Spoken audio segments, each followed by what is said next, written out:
Salam sejahtera.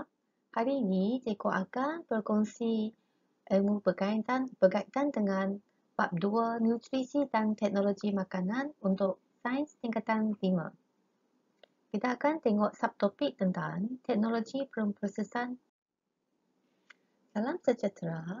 Hari ini kita akan tengok tentang bab 2 nutrisi dan teknologi makanan bagi sains tingkatan 5. Topik yang kita akan tengok adalah 2.5 teknologi pemprosesan makanan. Pada akhir pembelajaran, murid dapat berkomunikasi mengenai teknologi pemprosesan makanan. Makanan adalah lebih baik dimakan dengan mendah demi kesihatan daripada pakar nutrisi. Tujuan kita memproses makanan adalah disebabkan adanya makanan tidak boleh dimakan dengan mentah. Maka kita kena prosesnya supaya makanan ini boleh dicerna dan senang dimakan. Di sini kita nampak susu yang terletak di luar bilik selama 1 hari sudah menjadi basi. Susu ini telah menjadi rosak dan tidak boleh diminum lagi. Maka kita kena adalah langkah-langkah untuk memproses atau menyimpan susu ini supaya dia menjadi tahan lama dan masih boleh diminum. Apakah tujuan kita untuk memproses makanan? Tujuan kita adalah supaya makanan menjadi lebih enak dan makanan itu boleh tahan lebih lama.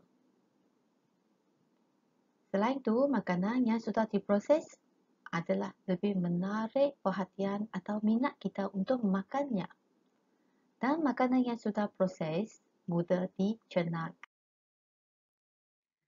Sebelum kita start, kita akan tengok ada 8 jenis teknologi pemprosesan makanan.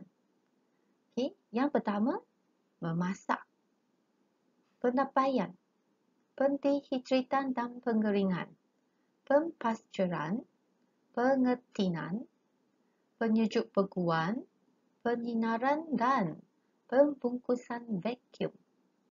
Mari kita tengok satu demi satu. Memasak. Kaedah memasak adalah memasak dengan teknik celur, goreng, panggang, rebus,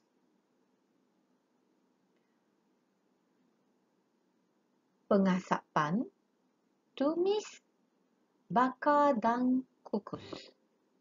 Contoh-contoh produk yang kita ada adalah kari, ayam, ikan goreng, ayam panggang, nasi, sayur-sayuran dan kuih muih.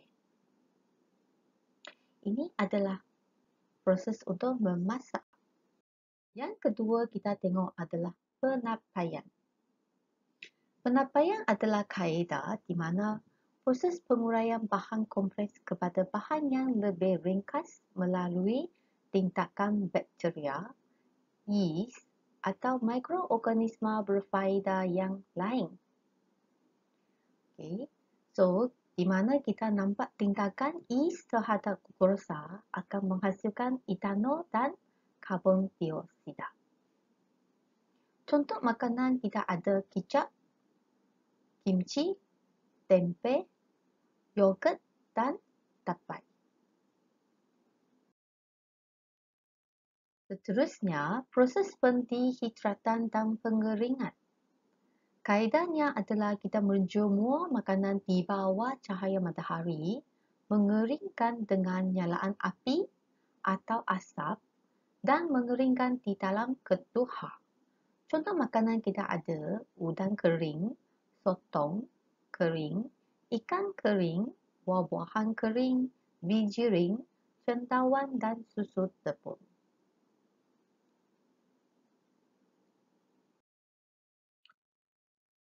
Seterusnya kita ada proses pempascuran. Pempascuran adalah proses di mana cecair dipanaskan pada suhu di bawah takat didih cecair untuk membunuh patogen dan kemudian disejukkan dengan cepat.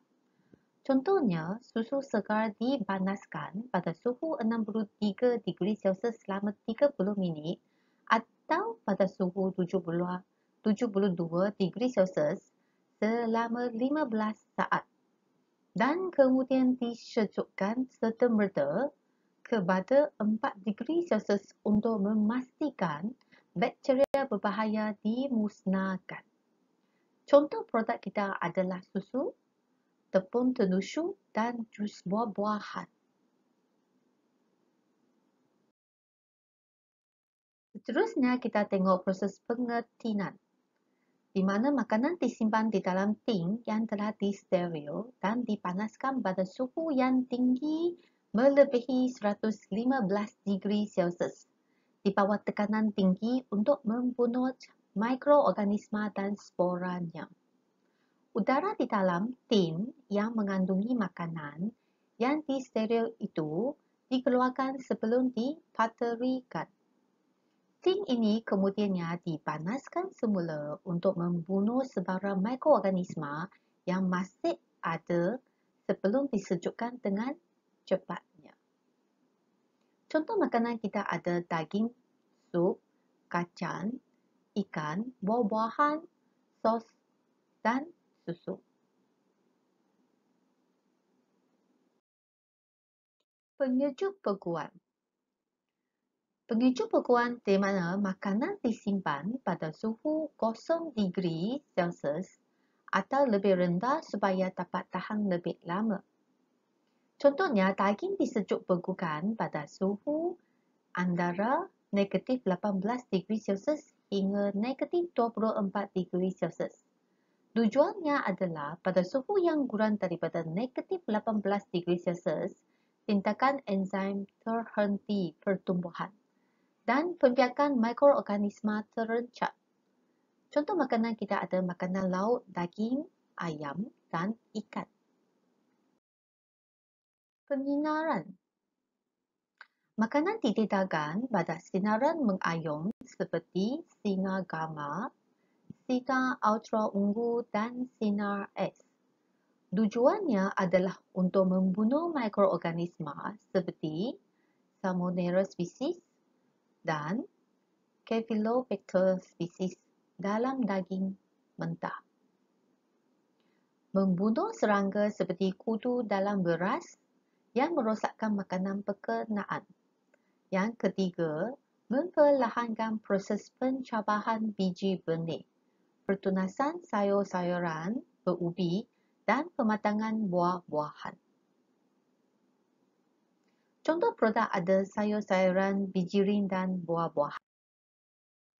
Proses pembukusan vacuum. Pembukusan vacuum di mana udara disingkirkan daripada bekas atau beg plastik yang digunakan untuk membungkus makanan sebelum bungkusan itu ditutup dengan ketatnya. Tujuannya adalah untuk mencegah pertumbuhan mikroorganisma di dalam bungkusan dan memberhentikan pengoksidaan makanan. Contoh produk kita ada kacang beras, durian dan sayur-sayuran.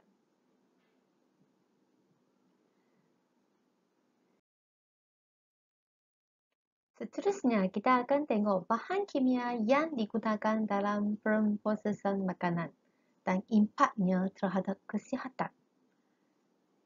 Bahan kimia yang kita akan tengok yang pertama ialah pengawet. Pengawet digunakan untuk mencegah pertumbuhan dan pembiakan mikroorganisma, mengurangkan kerosakan makanan, menjadikan makanan tahan lebih lama. Contoh bahan kimia yang ialah garam,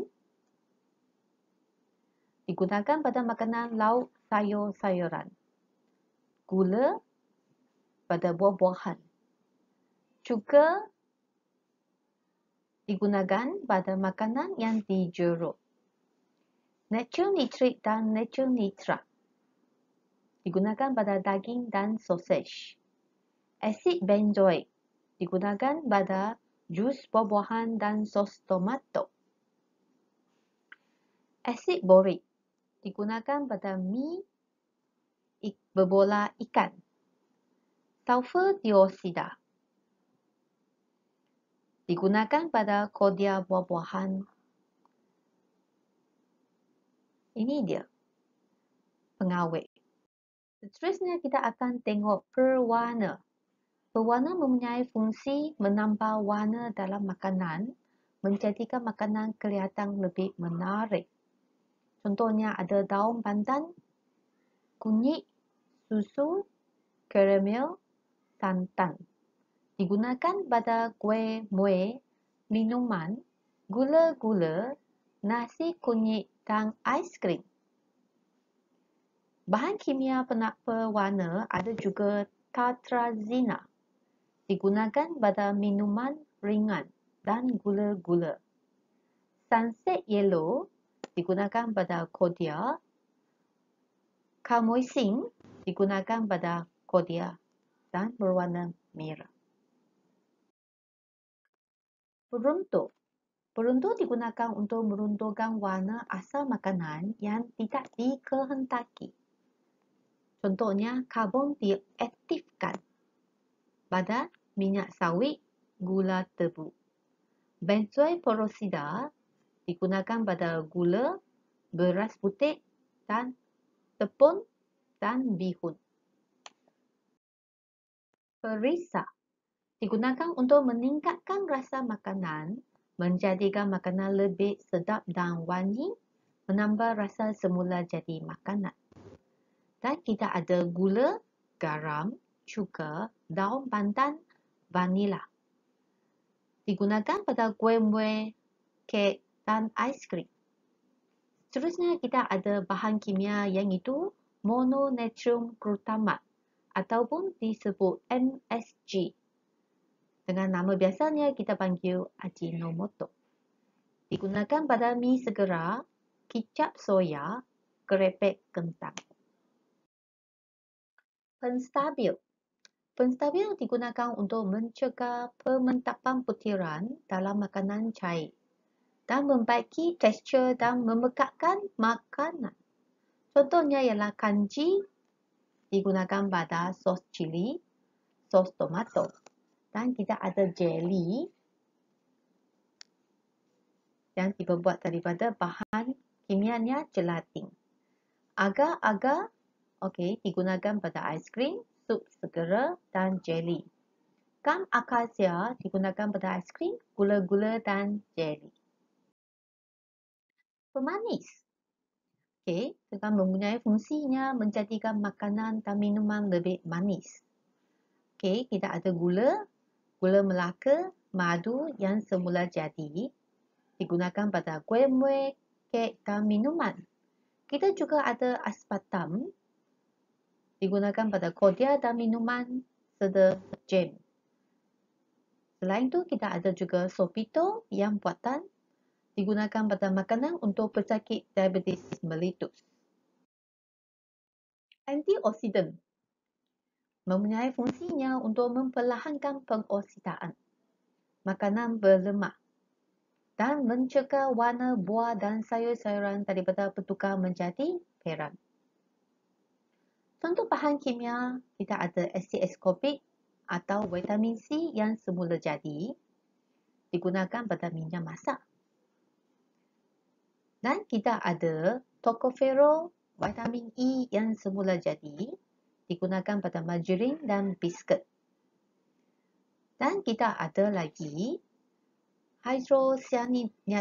hydrocyaniso terputil yang buatan digunakan pada pil vitamin C.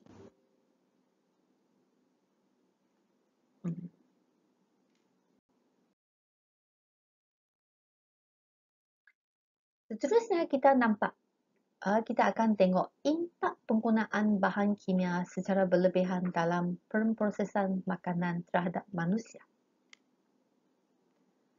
Bahan kimia yang itu pengawet, impaknya terhadap kesihatan adalah dia akan menyebabkan kanser, mengganggu sistem pencernaan makanan, alergik, ram dan kekatalan kulit, kecacatan fetus dalam kandungan ibu, serta merosakkan hati dan ginjal. Pewarna menyebabkan kanser, kemandulan, keracunan makanan dan merosakkan hati dan ginjal. Peronda kita ada menyebabkan kanser, keracunan makanan. Perisa menyebabkan kanser, tekanan darah tinggi, sakit jantung, kerencatan otak pada kanak-kanak dan merosakkan hati dan ginjal.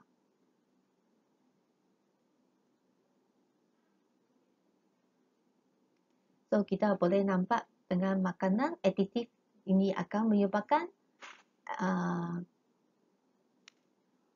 hyperactivity in children.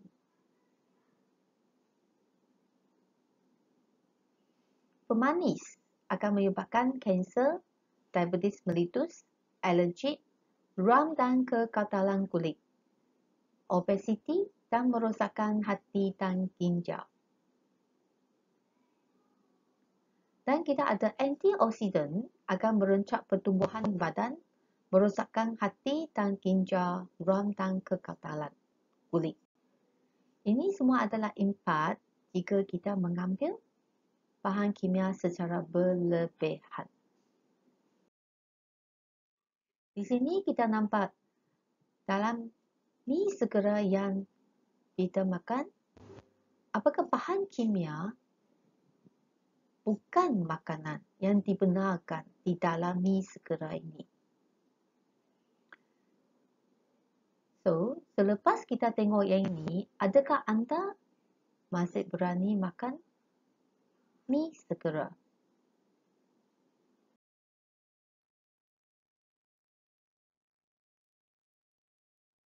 Sebelum kita mengakhiri sesi pembelajaran kita, mari kita cuba menjawab beberapa soalan. Yang pertama, soalan objektif. Apakah tujuan penambahan asid askorbik dalam makanan? Apakah jawapan? Asid askorbik digunakan untuk mencegah pengoksidaan. Yang kedua, gambar raja menunjukkan sejenis minuman. Kaedah manakah yang patut digunakan untuk mengekalkan rasa dan nutrien bagi minuman tersebut? Okey, anak-anak murid masih ingat? Okey, yang untuk susu, kita menggunakan proses pembasturan. Seterusnya soalan 3.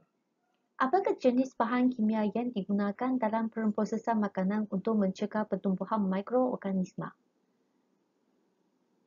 Bahan kimia mencegah yang paling sesuai ialah bahan awet.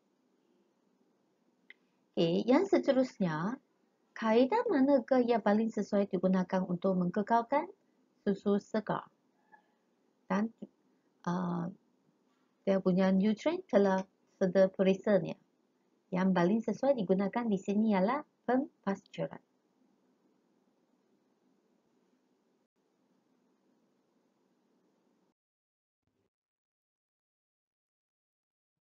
Kita juga akan menjawab satu soalan structure. Gambar raja di bawah menunjukkan satu kaedah pemprosesan makanan. Namakan kaedah pemprosesan makanan tersebut.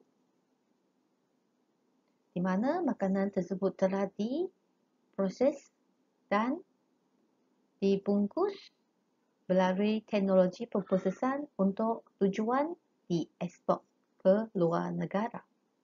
Apakah kaedah yang paling sesuai? Iaitu pembungkusan vacuum. Berikan dua contoh makanan lain yang turut menggunakan kaedah pemprosesan makanan ini, iaitu beras, kacang. Berikan satu sebab bagi penggunaan kaedah pemprosesan makanan ini. Apakah sebabnya? Okey. So, sebabnya adalah dalam keadaan yang tidak ada udara, maka dia boleh mencegah pertumbuhan mikroorganisma di dalam bungkusan dan memberhentikan pengoksidaan makanan.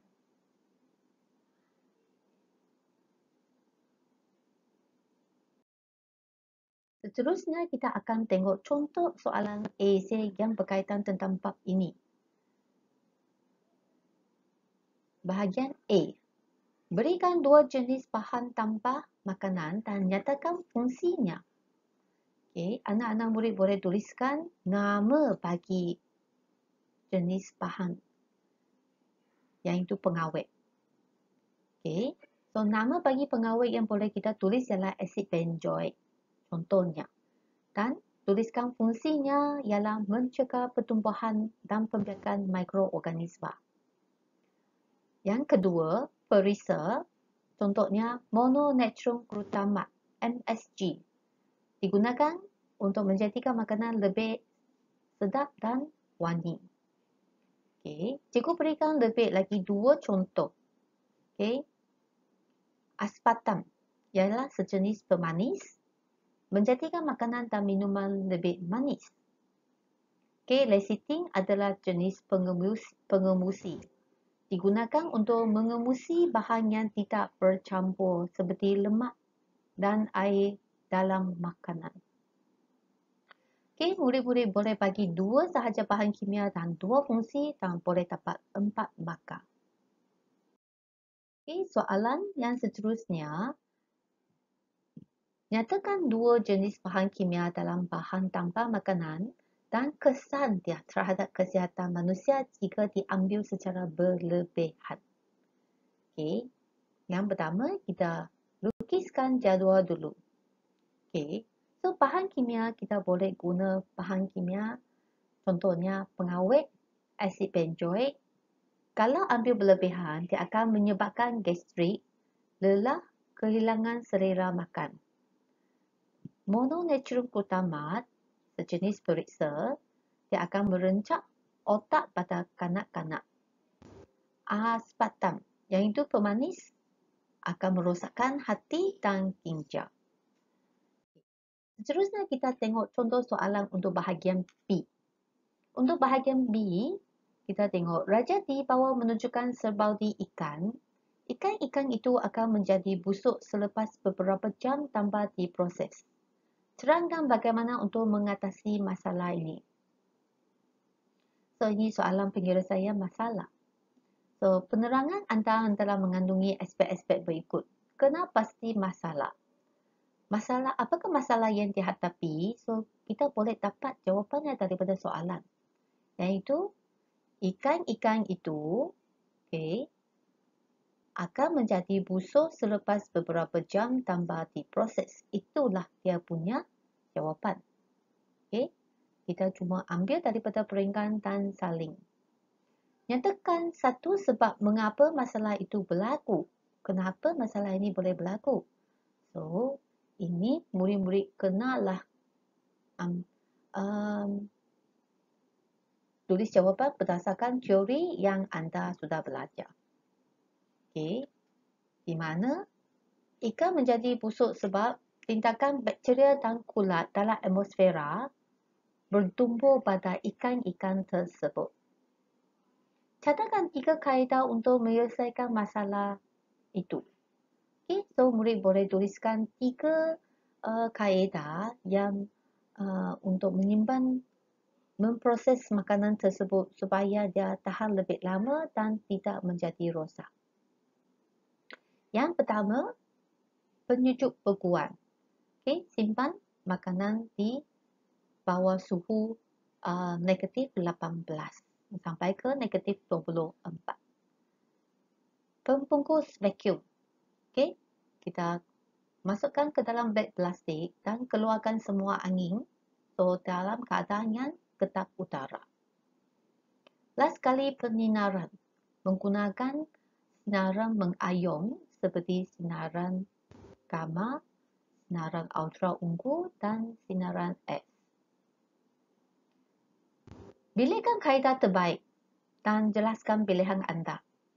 So, kaedah terbaik adalah menyujuk beguan ikan-ikan tersebut dalam ruang sejuk begu kerana kaedah ini lebih praktikal dan paling murah. Suhu rendah merencak pertumbuhan mikroorganisma dan kulat, maka menghalang ikan-ikan tersebut daripada merosak dengan cepat. Itu sahaja daripada cikgu untuk pembelajaran hari ini. Sekian, terima kasih.